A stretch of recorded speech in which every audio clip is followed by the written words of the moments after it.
Hello friends, இன்றைக்கி வாத்தியார் வீட்டு சிம்பிள் அண்ட் ஸ்பெஷல் மீன் குழம்பு எப்படி செய்யலான்னு பார்க்கலாமா? எங்களுக்கு எப்பயுமே நகர மீன் தாங்க ரொம்ப பிடிக்கும். இந்த தடவை தான் எங்கள் எப்போ பார்த்தாலும் நகர மீனே வாங்குறீங்களே அப்படின்னு சொல்லிட்டு வீட்டில் திட்டி திட்டி கொஞ்சம் மாவுளா மீனும் வாங்கிட்டு வந்திருந்தாங்க.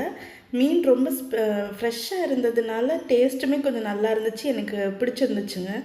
எப்போவுமே நான் மீன் க்ளீன் பண்ணுறதுக்கு வந்துட்டு இந்த மாதிரி பல்லுக்குச்சி, நான் பல்லுக்குச்சின்னு தான் சொல்லுவேன், டூத் பிக் அதை வச்சு தான் க்ளீன் பண்ணுறது.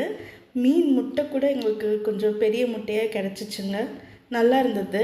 ஆனால் நான் மீன் முட்டை சாப்பிடல, பையன் சாப்பிட்டான். அவன் எப்பயும் சாப்பிட மாட்டான், அவனே சாப்பிட்டு நல்லா இருந்துச்சு அப்படின்னு சொன்னான். மீனில் இந்த சைடு செதில் இதெல்லாம் க்ளீன் பண்ணுறதுக்கு அந்த க்ரீன் கலரில் ஒரு பெரிய சிசர் காமிச்சேன்ல, அதுதான் எப்பயும் யூஸ் பண்ணுவோம். அந்த சிசர் இது கட் பண்ணுறதுக்கு மட்டும் இல்லை, வேறு எது உங்களுக்கு ஸ்ட்ராங்கான பொருள் கட் பண்ணுறதுனாலும் நல்ல யூஸ்ஃபுல்லாக இருக்குது. இதுவுமே ஒரு தடவை ஏதோ ஆன்லைனில் பார்த்துட்டு தான் நான் வாங்கினேன். ஆன்லைனில் பார்த்து எனக்கு யூஸ்ஃபுல்னு தோன்ற ப்ராடக்டை கண்டிப்பாக நான் வாங்குவேங்க. அப்புறம் ஆஸ் யூஷுவல் எப்போ எங்கள் வீட்டில் வந்துட்டு சாதம் வடித்து தான் சாப்பிடுவோம். மீன் குழம்புக்கு வந்துட்டு ஒரு 2 விஷயம் நம்ம கவனமாக பார்க்கணுங்க. ஒன்று வந்துட்டு மீன் அலசும்போது அந்த பிளட் ஸ்டெயின்ஸ்லாம் இல்லாமல் நல்லா வாஷ் பண்ணியிருக்கணும். அது இருந்துச்சுன்னா தான் அந்த ஒரு மாதிரி ஸ்மெல் அடிச்சுட்டே இருக்கும். அதில் இல்லாமல் நல்லா வாஷ் பண்ணிட்டோன்னா நம்மளுக்கு அவ்வளோ ஸ்மெல் எதுவுமே இருக்காது. 2வது நிறைய சின்ன வெங்காயம் போட்டு வைக்கணும்.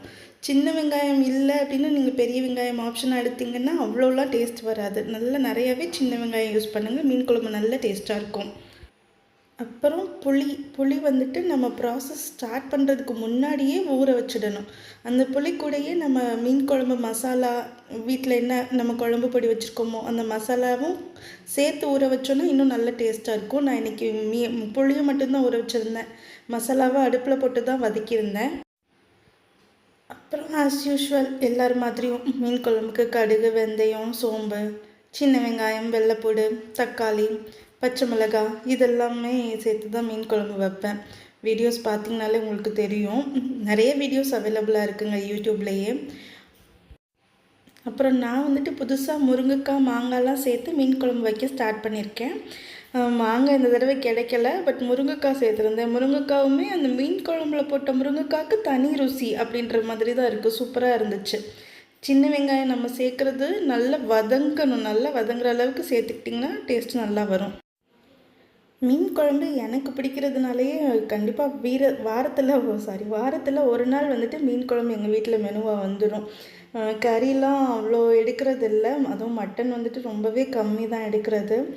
லேடிஸ்க்கு என்ன பிடிக்குதோ அதுதான் மெனுவில் நிறைய வரும் அப்படின்னு சொல்லுவாங்கள்ல, அது மாதிரி தான் எங்கள் வீட்லேயுமே இந்த மீன் குழம்புக்கு சண்டை நடக்கும். மீனே எடுத்துகிட்டே இருக்கீங்க வாரம் அப்படின்வாங்க. பரவாயில்ல, இந்த கதில் வாங்கிட்டு அந்த கதில் விட்டுட்டு அடுத்த வேலையை பார்த்துடுறது. அப்புறம் சோறு வடிக்கிறதும் ரொம்ப பெரிய கஷ்டமான வேலையெல்லாம் இல்லைங்க. அடிக்கடி நான் சொல்கிறது தான், சித்திரமும் கைப்பழக்கம். நம்ம எந்த வேலையை பார்த்தும் பயப்படாமல் நம்ம செஞ்சு பழகணுன்னா கண்டிப்பாக எந்த வேலையாக இருந்தாலும் நம்மளுக்கு ரொம்ப ஈஸியாகிடும். மீன் வறுவலுக்கும் நாங்கள் வேறு எந்த மசாலாவும் போடுறதில்ல. வீட்டில் அரைக்கிற தனி மிளகாய் பொடி, அப்புறம் கொஞ்சம் தூள் உப்பு, அவ்வளோதான். இதுதான் எங்கள் வீட்டில் மசாலா. கொஞ்சோண்டு மீன் மட்டும் நான் அடுத்த நாளைக்காக ஃப்ரிட்ஜில் எடுத்து வச்சுட்டேன். இந்த பூண்டு, கருவேப்பிலை இதெல்லாம் தட்டி போடுறது ஆப்ஷன் தான். மூடு இருந்தால் செய்வோம், இல்லைன்னா வெறும் அந்த மசாலா மட்டும்தான், வேறு எதுவுமே சேர்க்க மாட்டோம். எங்களுக்கு மீன் வறுவல் எங்கள் வீட்டில் ரொம்பவே சூப்பராக இருக்கும். மீன் வந்துட்டு அதே மாதிரி தோசைக்கல்லில் தான் நாங்கள் வறுப்போம், எண்ணெயில் போட்டு பொரிச்சு எடுக்கிறது இல்லை. தோசைக்கல்லில் செஞ்சு வறுத்து சாப்பிடும்போது அது நைட் வரைக்கும் ஆச்சுனாலும் டேஸ்ட் அவ்வளோ நல்லா இருக்குங்க. ட்ரை பண்ணி பாருங்கள். தோசைக்கல்லில் வைக்கும்போது மட்டும் கொஞ்சம் கேர்ஃபுல்லாக வைக்கணும். வீடியோ எடுத்துகிட்டே பண்ணதுனால இது கொஞ்சம் அப்படி பயப்படுற மாதிரி இருக்குது. பிகினர்ஸ் வந்துட்டு தோசை கரண்டி கூட அந்த மீனை அங்கே சட்டியில் ப்ளேஸ் பண்ணுறதுக்கு யூஸ் பண்ணிக்கலாங்க. மாதிரி மீன் வந்துட்டு எனக்கு வறுவல் நல்லா ஃப்ரை ஆகணும், அப்படி ஒரு மாதிரி சதசதியாக இருந்தால் பிடிக்காது. நல்லாவே டீப் ஃப்ரை பண்ணிடுவோம் தோசைக்கல்லையே. மீன் மீனுமே குழம்பு நல்லா ரெடி ஆனதுக்கப்புறம் தான் நான் மீன் போடுவேன். ஏன்னா மீன் ரொம்ப நேரம் கொதிக்க விட்டோன்னா உடஞ்சி ஒன்றும் இல்லாமல் ஆகிடும். ஸோ எங்கள் வீட்டில் எப்பொழுதும் மேக்ஸிமம் மீன் உடையாது. நான் குழம்புலாம் ஃபுல்லாக கம்ப்ளீட்டாக ரெடி ஆனதுக்கப்புறம் அந்த மீன் போடுவேன். அப்புறம் அந்த மீன் வேகிற டைம் தான்.